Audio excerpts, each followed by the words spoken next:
Today another dollar, right? We got another car on the trailer. About to go crush another one, trying to make room.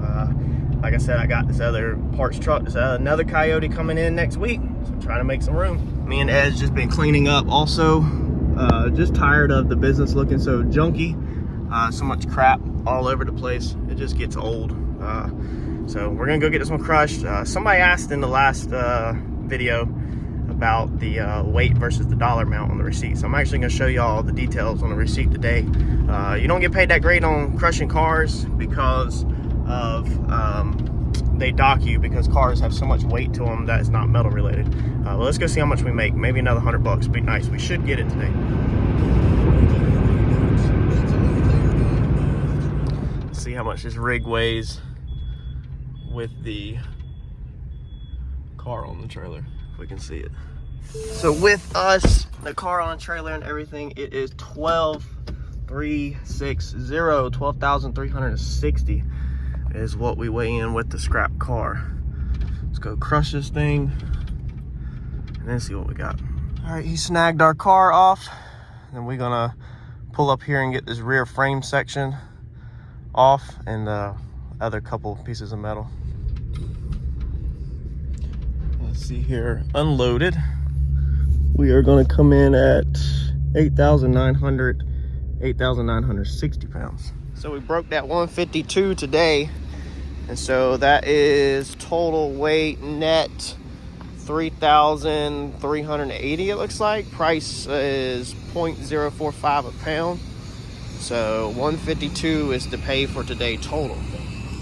Not bad. So $250 towards the race car in cleaning up junk around the shop that we had to dispose of, and then had a customer drop off a small single grill for paint today, and I just charged $200 on. So there's $450 towards the race car payment.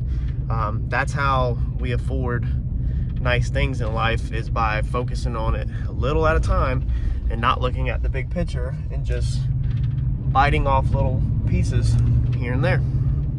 All right, well, we are back at the shop. Randy's coming in. We got to do some fitment on his front fenders and bumper, but we're gonna get this transmission off. I have a buddy that says that he will probably grab this tomorrow on Sunday.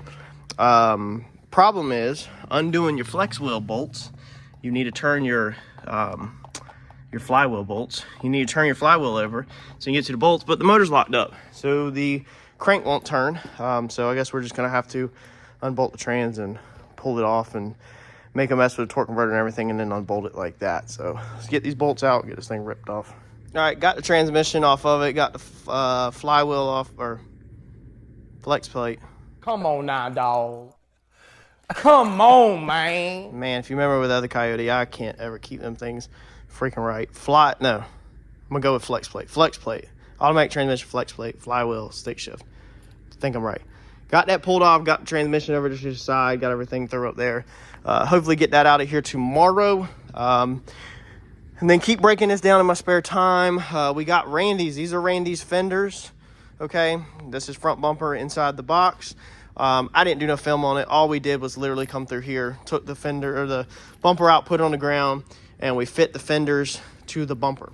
We literally just had to do a little clearancing, roll this edge in, get a bolt through here, here, and here, and that's it. That way, when it's being fitted up to the front end, physically bolt together. I will give y'all a little update on Randy's that you might not get on the Turbo John channel. Randy's car was dropped off this past week at Jason Braswell's. So it is at Jason Braswell's now, getting all the tube front end work done, all the front end work done. Randy's gonna get Jason the front bumper and the fenders so that Jason can go ahead and build us the tree for the front bumper and basically build how we're going to mount these on. So I know the end of the fenders on this side, on the door side, bolt back up. It's going to bolt back up just like it was from the factory is how that's going to be done. But me and Randy were tossed around some ideas today about the bracing the front end. So it was literally, we clearanced some stuff, drilled 6 holes, put 6 bolts in, made sure it would bolt together. That's it. That's why I didn't do no film on it or nothing. It's kind of boring, nothing to it, but I just wanted to give y'all that little quick update on my channel that the fenders have been fitted to the bumper, and the bumper and the fenders are going to Jason. Let's go to the house. We're still driving our F-150. Whenever we get it obviously back from Jason and it comes to me for the paint and body work, I'm gonna show y'all everything that we do, obviously, just like last time. But the cool thing this time is we are going with, or Randy is going with steel fenders and the carbon fiber, carbon front nose cone, I think is what it's called. The front bumper basically is one piece, it's carbon. So how we are attaching that, I come up with some ideas today, and Randy was actually pretty stoked about my ideas of how we want to actually attach the fender to the bumper. I think we're gonna get a really strong attachment point. A lot of people, the way they do it, it ends up being really weak at where the fender is attached to the fiberglass or your carbon, and it ends up busting your carbon fiber or your fiberglass, cracking it where it bolts through. We're gonna do something a little different, make some pieces. So when it's basically gonna be an all steel all glass front end. I'm not saying the car is all steel all glass. I'm saying he is setting himself up for an all steel all glass front end.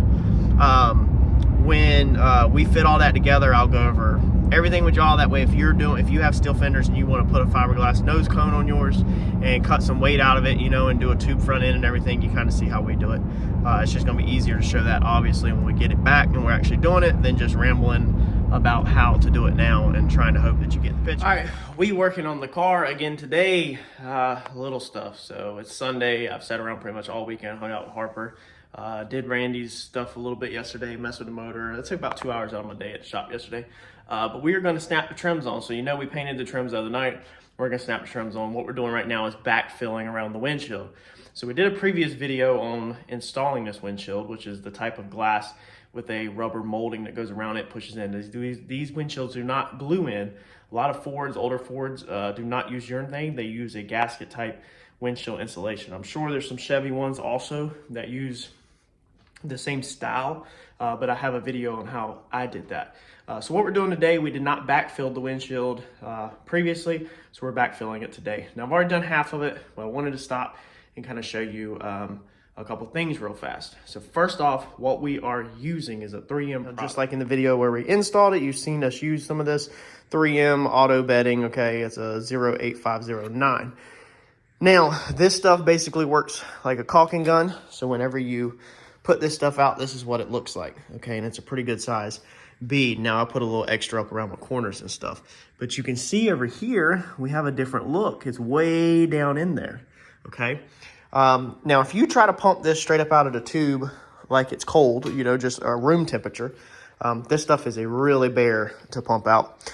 So take your heat gun and put you a little heat over the tube. That's gonna warm that out. That's gonna flow out a ton better.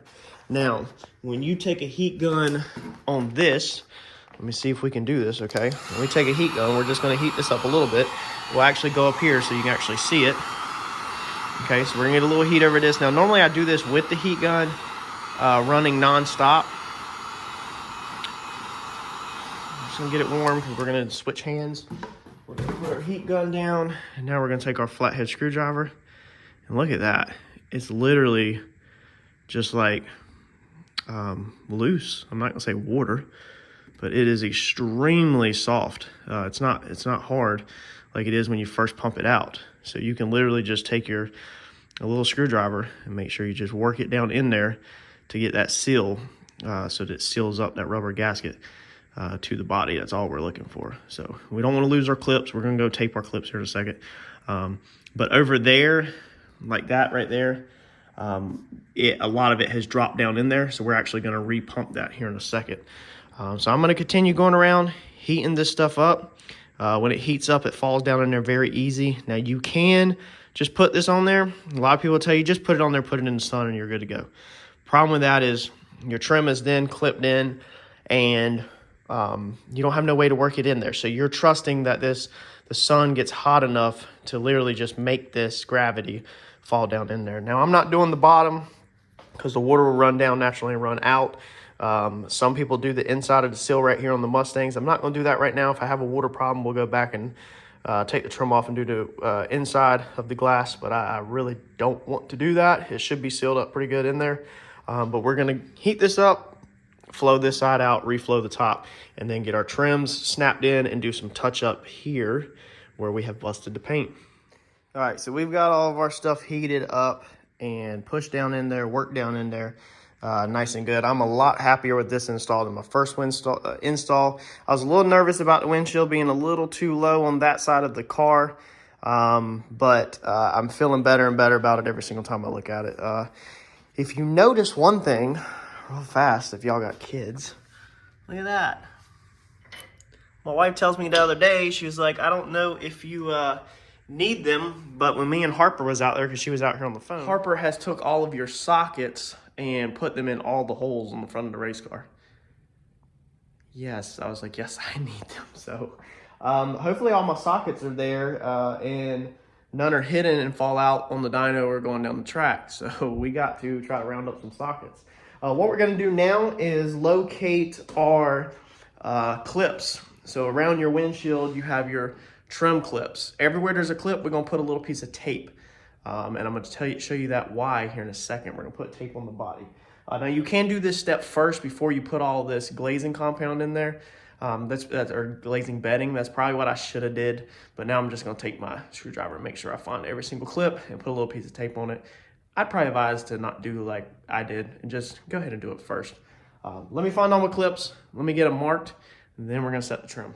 All right, now as you're finding all your little clips, okay, you're going around finding your little clips. I'm about to tell you why you're going to find your clips. But as you're finding your little clips, you're probably listening to YouTube in the background. You're probably watching YouTube or trying to catch some tips in the background. So I got a channel loaded up that I want you to briefly touch on real fast for no reason at all, and show y'all this channel to check this channel out, because I think a lot of y'all guys that are doing this like I do it in the garage, y'all are going to be very beneficial from this channel, and I think this thing's going to blow up fast. So this is the channel I want y'all to go check out. His name's Jason. I cannot pronounce this last name. I'm not even going to try it. I'll leave down below the spelling of it. But he's literally walking us through pretty much one bar at a time on how to build a chassis.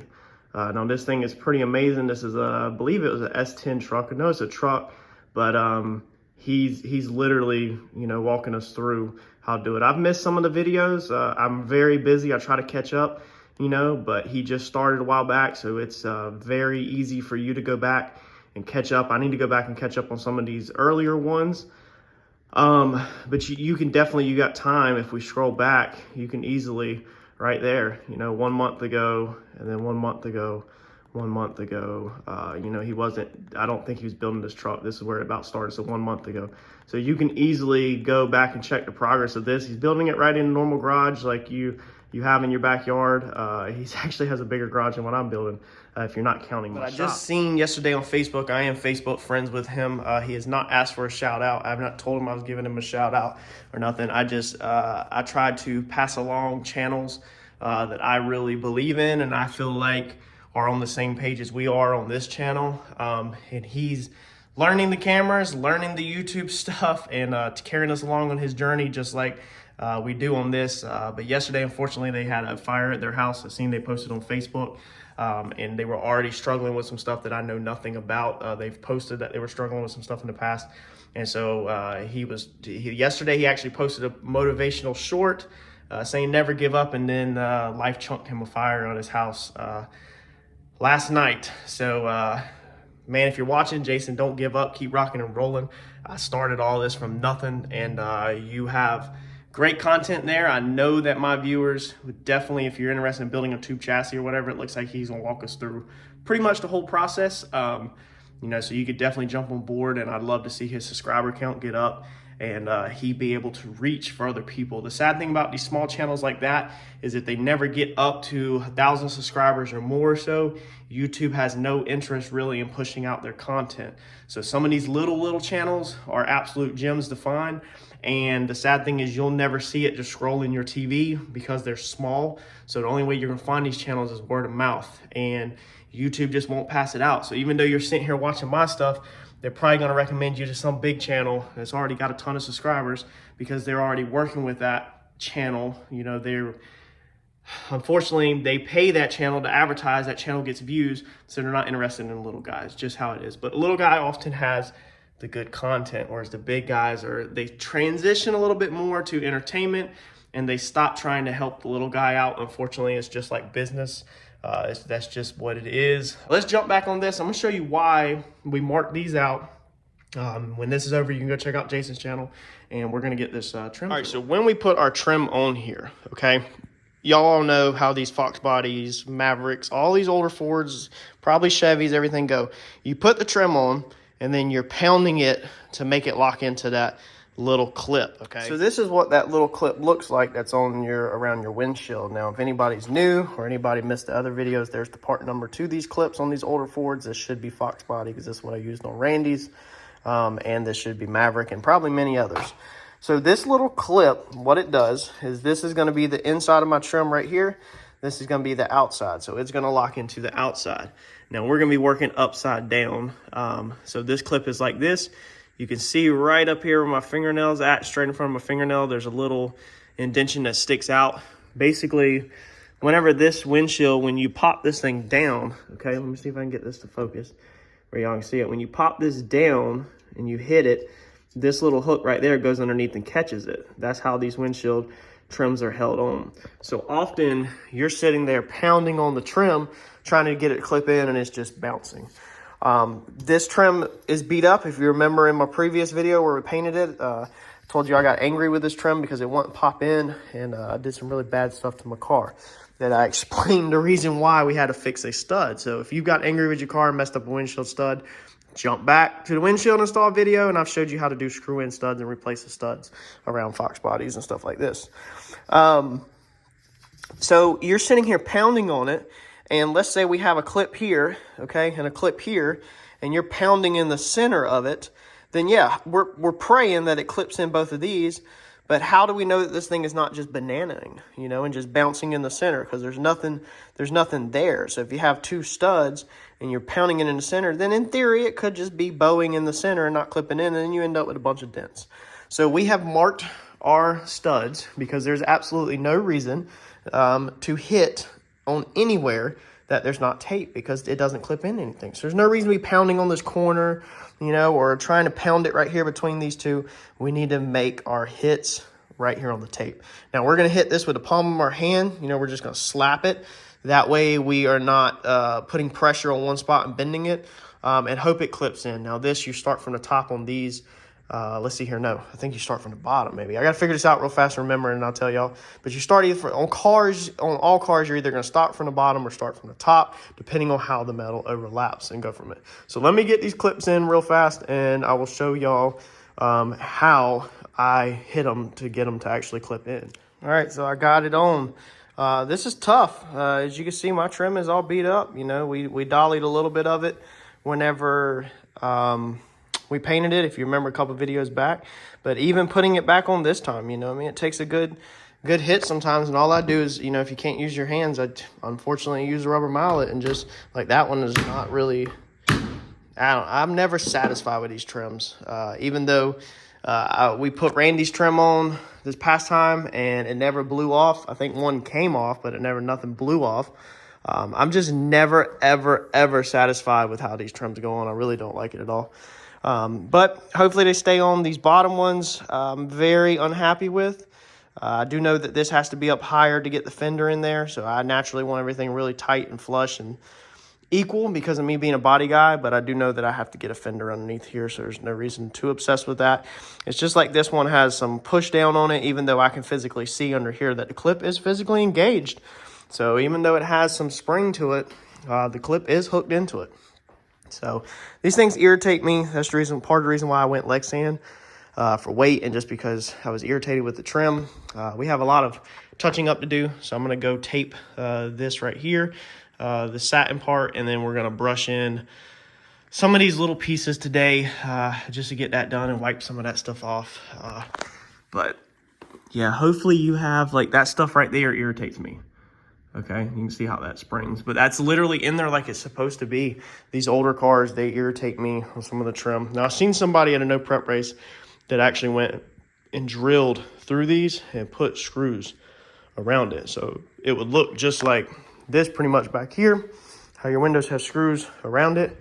It's just, I guess they got tired of messing with the clips also, and they screwed theirs in. So if I have problems with these clips, I'm officially done with it, and we will be drilling holes with screws and going all the way through the pinch welds. And if you want to do that, I would just advise you to put some kind of sealant on your threads of your screws So when you go in, and make sure, of course, you don't hit your glass. So I know my glass stops over here somewhere. So I know I could pretty much go straight in about right there in the center and probably be okay all the way around.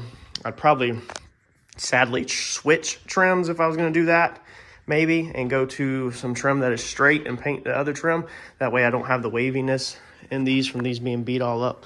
But I just wanted to show you all these tips so that hopefully you can avoid all of these issues that I have had with mine, and hopefully you'll have more success. So more of a do as I say, not as I do lesson. Just keep in mind that these trims are very thin. So if you're gonna start smacking on it like a hammer, like I just did and showed y'all, and I did on some of these, if that's what it boils down to and your fist doesn't want to snap it in there, then be ready to dent your trim.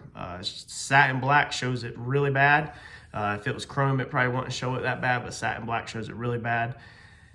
That's just part of the game. The very first time we installed all this, everything went perfect. Everything looked perfect. Nothing was dented. Everything snapped in, but I had one leak in the top corner. That one leak is what spiraled everything down to where we're at, of the reason why we took trim off, we changed the Lexan, lightweight, lighter, resealed it, got tired of the leaks, you know, and then I explained in the other video why we're back glass and all that. So one leak is what cost me all of this headache, and is what got my wheels turning and got me all the way back to where I'm at with dented trim. So hopefully y'all can avoid these mistakes.